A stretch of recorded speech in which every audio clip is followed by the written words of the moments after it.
سلام البنات، سلام حبيباتي، ان شاء الله راكم كامل بخير وان شاء الله يلقاكم لا فيديو تاعي بخير وعافيه يا رب.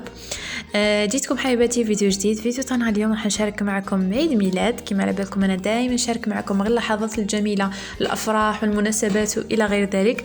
ان شاء الله يعجبكم. بون البنات، اليوم راح نشارك معكم لانيفرسير تاع وحده لا فامي تاعي، ربي يطول في عمرها ربي يحفظها لبلدها ان شاء الله. هنا خدمت لها اون تارت، كانت كوموندات من عندي هذه لا تارت تام ماشا، ودرت لها الذوق تاع الفراوله. كما على بالكم انا في موسم الفراوله نسيت نبروفيسي لوكازيون. المهم هذا هو الشكل النهائي تاع لا تارت تاعنا. شوفوا كيفاش جات ما شاء الله، الله يبارك. والبنه بشهاده الجميع كامل عجبتهم.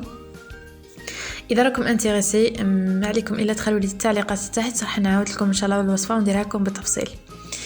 ولذا قول لا باتيسري تاعي خلوا لي تحت فاني في التعليقات هكا باش تشجعوني اكثر واكثر.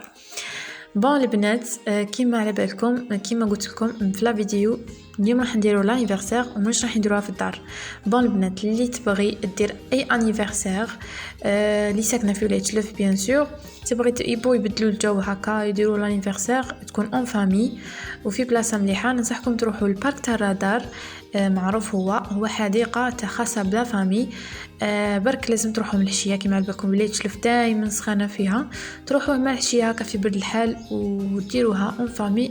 لوندروا بزاف شباب اون فامي كما قلت لكم. والحاجه اللي عجبتني سيكوريتي وكالم، هكا تقدروا تكونوا اون فامي الاز.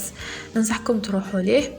بون هنا راني ندير في الروتوشات هكا تزيين. كما على بالكم انا دائما يخلوا لي هذه الفقره تاع التزيين وباش نزوق وكامل يخلوها لي غير انا نسقم. المهم كما راكم تشوفوا هنا فوتناها شابه بزاف الله يبارك. وهي لا تارت كنت جبتها لكن كانت سخانه، كانت 6 ولا 6 ونص وكانت مازال ما غربت الشمس. سبورصا خليتها في لابواط حتى الدقيقه التاليه باش نحيت لها لابواط. وكنت خدمت لها اوسي فاني لي كاب كيك لو ميم تام، درت لها التام تاع الفراز. وهذا مكان مبغيناش نكثروا بزاف في الصوالح باسكو كيما على بالكم سخانه وغير حاجه خفيفه وحاجه بارده. المهم هذا هو التزيين تاعي، جيسبر كان عجبكم.